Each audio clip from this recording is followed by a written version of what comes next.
നിങ്ങൾ പത്മനാഭസ്വാമി ക്ഷേത്രത്തിലെ ഈ മേത്തമണി കണ്ടിട്ടുണ്ടോ? ഇതെങ്ങനെയാണ് പ്രവർത്തിക്കുന്നതെന്ന് അറിയാവോ? ചരിത്രം അറിയാവോ?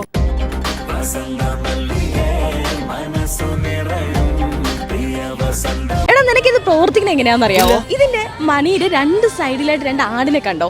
മധ്യത്തൊരു ഒരു ആൾ രൂപം.